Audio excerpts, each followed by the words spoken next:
Hello everyone, it's Angel from GemTCG here, and for today's video, I'm going to be talking about a concept I've been seeing a lot lately, and it's like how to build your TCG player or Pokemon card empire. And I've seen a few other people like PokeAny and Pokemon Steve doing a video like this, and I want to make a similar video but in a different niche because they are in the sealed product and graded product industry. So mine will be more about the just raw cards, like raw English Pokemon cards. And I got this like $3,000 collection that I want to go through. So figured I'd just answer or talk about this topic while doing that.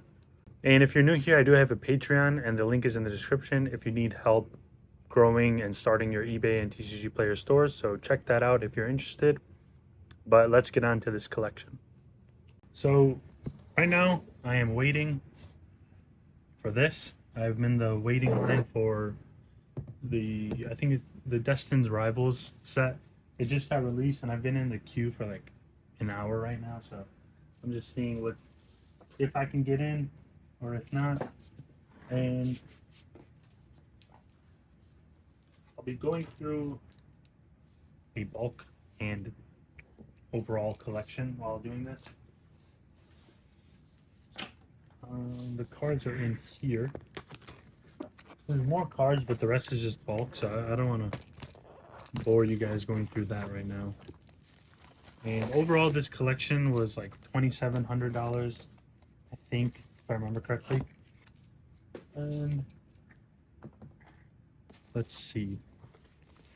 So I'll just be going through this while talking about this, but basically what people say when they're talking about like building an empire, it's like, I guess building a huge collection of cards that you could resell. And my take on that is like, the longer you do it, the bigger collection you can get, and the more you reinvest, the faster it'll grow. If you reinvest all of your profits and then continue buying cards like every month or every week or something like that, you will see huge gains, and like it will pay off in the end. I think a lot of people like that struggle to do it is they'll buy cards during like a peak. So like right now they would start buying collections, and then during a down tick, like a down time in the market, they'll stop. And this is not a good way to do it, because if you're not continuously buying collections, then you're really limiting like your growth in many ways. One is because, like, of course, if you're not buying stuff, you can't grow. Shoot. That's not good. Yeah, if you're not buying stuff, you can't really grow. And another thing is, you don't know when a down tick is or when a good market is if you're just like trying to time it. It can be hard. Like last year people did not like the Pokemon market. Like they thought it was pretty bad. And I think the year before that as well, they thought the same thing. And it's like, if you fed into that like negativity and decided to not buy cards because the market was so weak, then you would have never had good inventory, and then you would have just been paying like,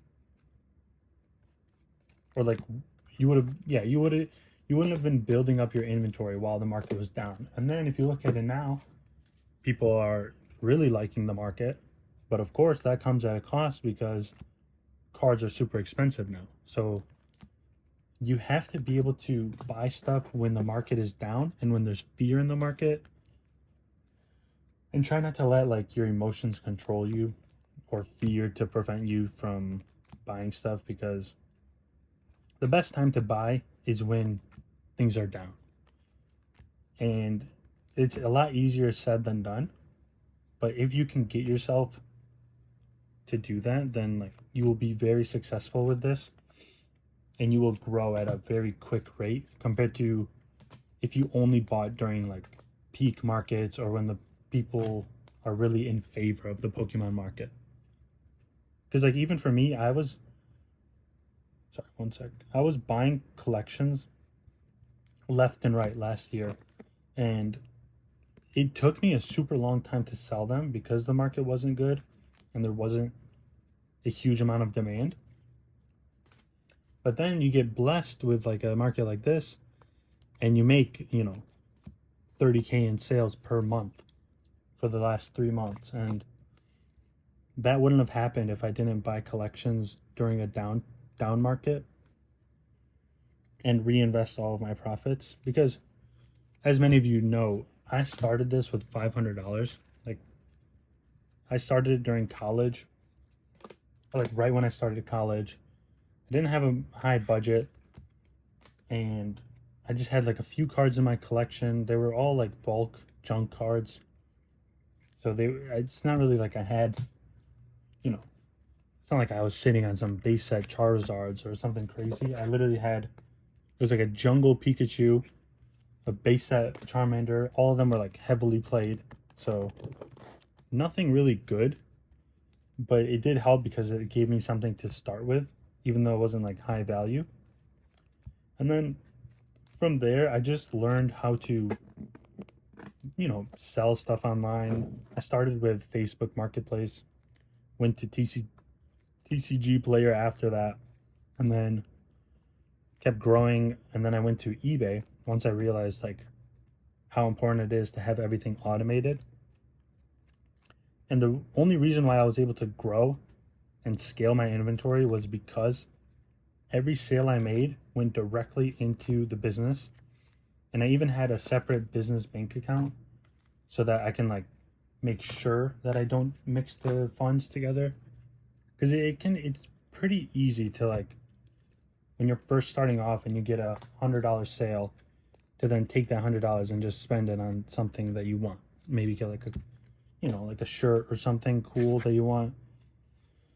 But if you have it, everything separate, keep your personal bank and then your business account separate, it's a lot harder to then take that money to spend on personal things because one, there's just like an extra time thing because then you have to transfer the money, like do all that stuff, and then you have to keep track of it. So it's a hassle. So it's like, but it's almost like a good hassle because it's preventing you from staying or like getting off track with this business.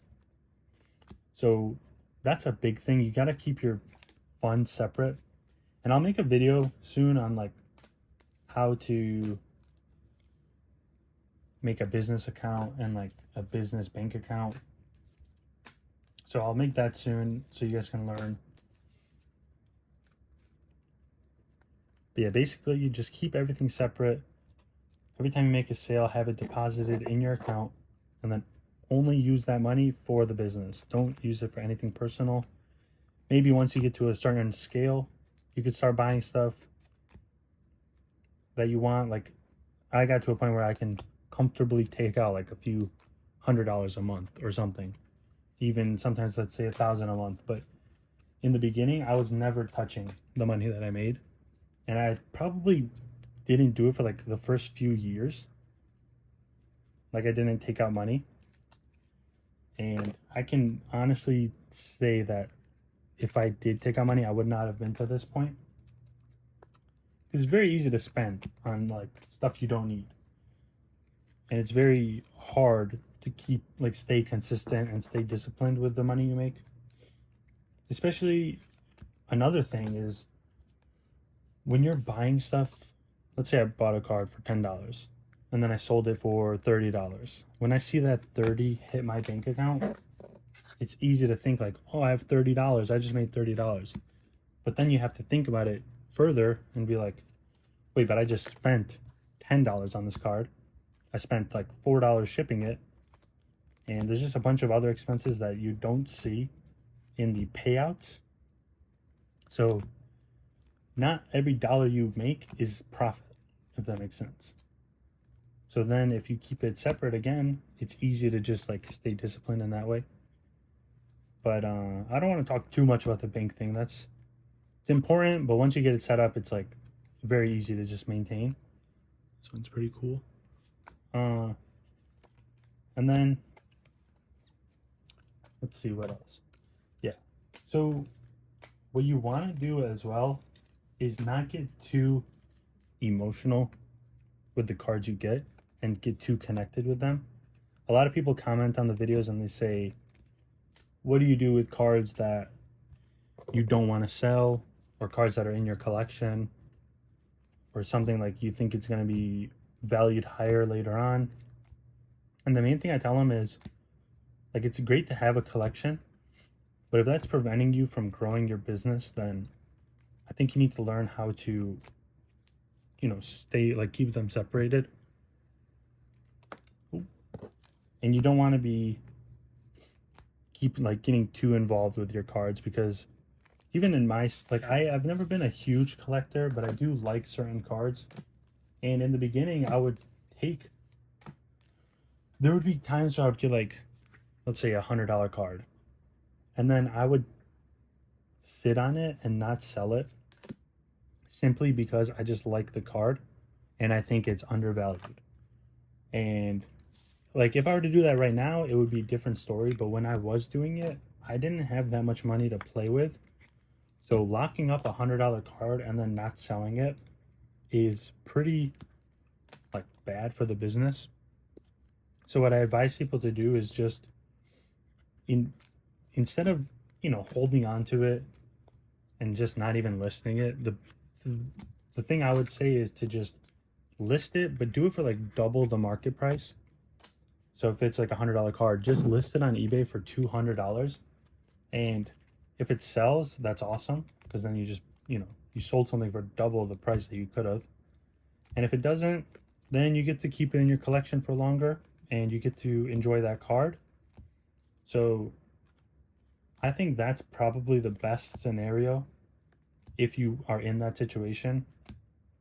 The best solution, though, and not the easiest, would just be to, like, learn how to separate your collection and your business. But for some people, that's pretty hard, and most people don't want to, because most people are in this because they just enjoy Pokemon cards and they enjoy collecting, trading, all that stuff. So if that's what your thing is, like, you just want to collect and get more cards, I wouldn't listen to that advice. But if you want to, like, scale and get a bigger store, bigger inventory, then you got to be able to learn how to keep things separate. And yeah, once I stopped doing that, I noticed I was getting a lot more sales, because I wasn't keeping things hidden from people and just holding on to it without trying to sell it. And then on top of that, sorry, my brother called. On top of that, what was I saying? On top of that, yeah, you get, like, less connected, you get more sales. So it's just a win-win, I believe. Luckily, this guy had everything separated, from what it looks like. Like, everything is all together. Also, if you have XY era gold rares, definitely check them out. They are going up a crazy amount. I remember seeing, like, the Alakazam one, and it's pretty expensive right now. Another thing, let's see, with building your empire is you have to try to scale and, like, look up to people and try to get to their level. But you also have to be humbled and understand where you are, and understand that it takes a lot of time to get to that point. Like, the one thing I did when I was first starting is I looked up to a lot of other eBay sellers and took note of what they were doing, and see, like, how I could replicate that in my own store so that I could also be successful and make money.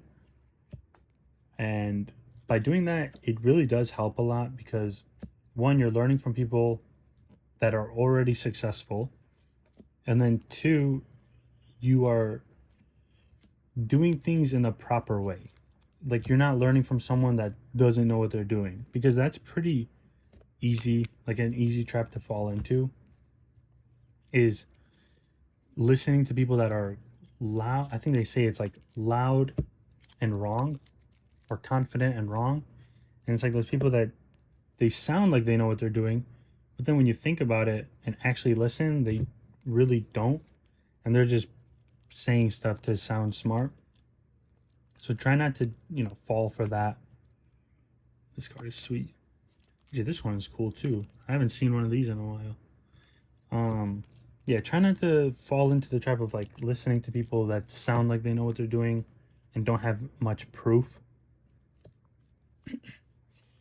And even if they do sound like they have proof, like I show you guys all my stats and all that, but still take it with a grain of salt and don't like completely change what you're doing just to listen to them.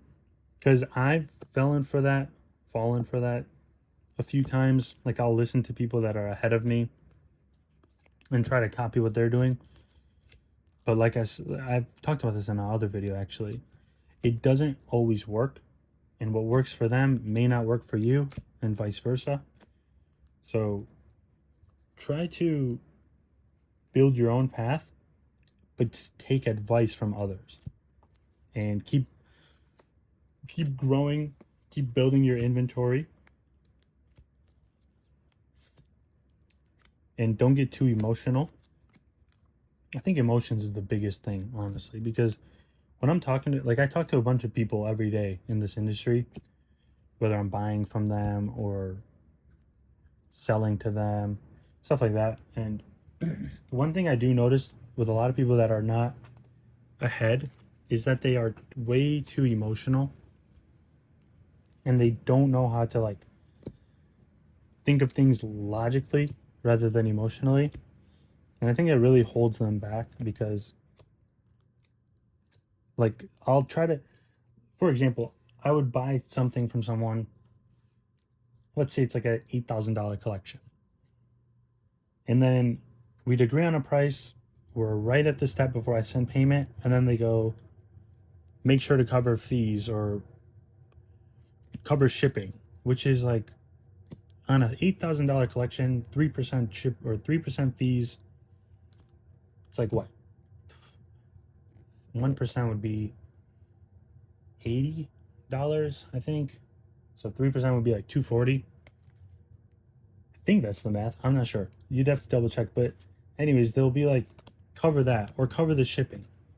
And if I'm already buying a collection from you for $8,000, I'm sure you can afford to cover the fees, Because like I'm going to be paying fees when I sell it on eBay. So the least you could do is cover the PayPal fee, which is actually requested by PayPal that you cover the fees if you're a seller. So it's like, then I'll say no, like I don't cover fees. That's on the seller to cover. And then they'll start getting like very agitated. And then they get angry. They'll probably not sell it to me, something like that. And this prevents people from making a lot of money. And it's an even bigger issue with the shipping because it's like, it's a $10 shipping cost, usually on an $8,000 collection, depending on how many cards there are. And people are willing to lose that sale over $10 of shipping just because someone doesn't want to feed into their request or give into what they're asking for. And it's a very dangerous thing because it's like if you're losing, actually one sec. This guy threw in a bunch of cards, but they all look damaged, so I'm probably just gonna auction them off. Oh, look, he said freebies for the kiddos at the next show. That's very nice. Yeah. So it's like, don't get emotional. If something's not going your way, you don't have to like argue with someone to get your way, because it just leaves a bad taste, and it's like people don't want to deal with that. I hate arguing with people over text when I'm buying from them, especially if they're rude. Like, I won't buy from someone if they're rude. And maybe that's me being a hypocrite because I'm saying don't get emotional, but it's like, if they're rude before you even buy from them, then just imagine how they'll be if there's an issue with the order and you ask them for, any help or any advice. Oh, it looks like, oh, I'm in to the, I don't know if you can see it. Let's see. It just refreshed. And it's sold out. Wait, what? I don't even see the... I thought there was a drop. That's weird.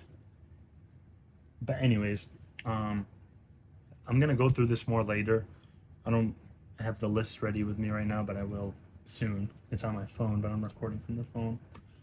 And then, yeah, to sum it up, the main three things are: don't get too emotional. Don't prevent yourself from selling the cards that you like just because you don't want to get rid of them, because you can always buy it again. And if you're trying to make it a business, you need to be able to sell everything. And by holding stuff on, like holding on to stuff, you're kind of holding yourself back.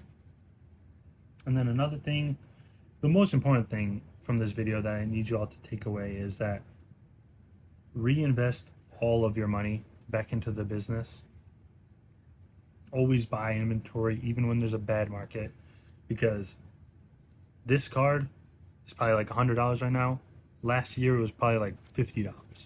This one, I sold this a year ago for like $5.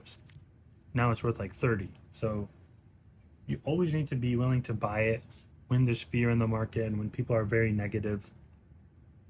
Don't be too, worried about like people online saying, oh, the market's crashing, you need to sell all your cards, don't buy anything, because they're just feeding off of fear, and they know that people will click on that and get views from it. So don't always listen to that, and just form your own opinions.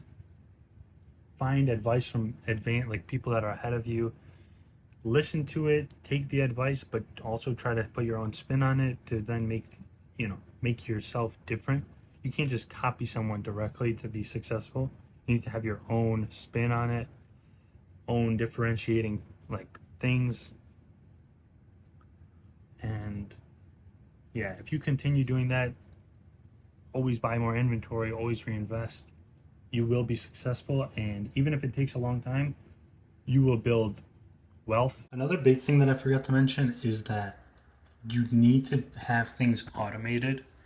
And what I mean by that is just have things set up so you can get sales without you having to actively look for them and actively produce those sales. Because if you're focusing entirely on Facebook, you will not make a lot of sales in the passive way. Because every time you make a sale, in order to get that, you have to reach out to people, make a public post, negotiate with buyers, and overall it's just very time consuming and a big hassle. Whereas if you just buy your inventory, list it on eBay or TCG Player, you can get sales while you're sleeping, while you're doing something else, or doing anything, and you don't have to actively get that sale. So by doing that, it really helps with just getting more passive in it. So it's actively source your inventory and list it, but then the sales part should be passive. You shouldn't have to fight for every sale you get or do public outreach for every sale you get, because that is one, it's very time consuming, very stressful and frustrating dealing with people on Facebook, because a lot of them will ghost you and will get angry with you if you don't give them a good price. And it also forces you to sell stuff at below market price if you're selling on Facebook. So a very important thing is to just sell on eBay and TCG Player. That way you build your brand. You don't have to actively look for each sale, and you just overall just make more money doing it that way.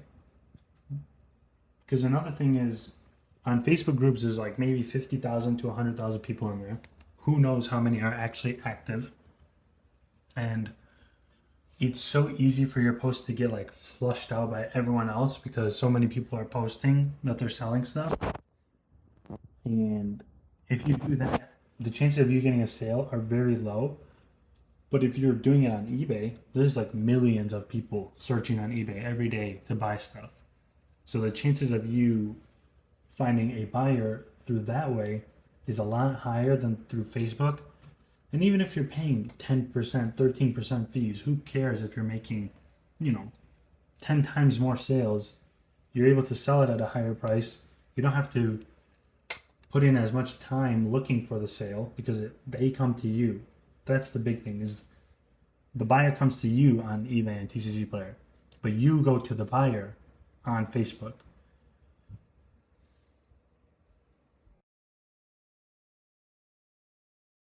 For example, this is how my inventory looks.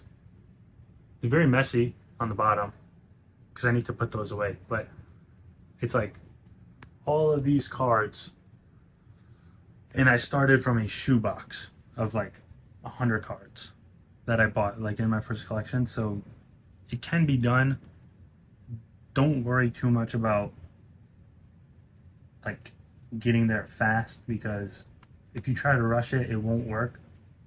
And if you just stay consistent and stay reinvesting and doing all of the proper things, you will be successful and you will get to a point like this. I'm not sure how fast you'll get to that point, but it will happen eventually. And I hope you guys found this video helpful, and I hope you all have a great week. See ya.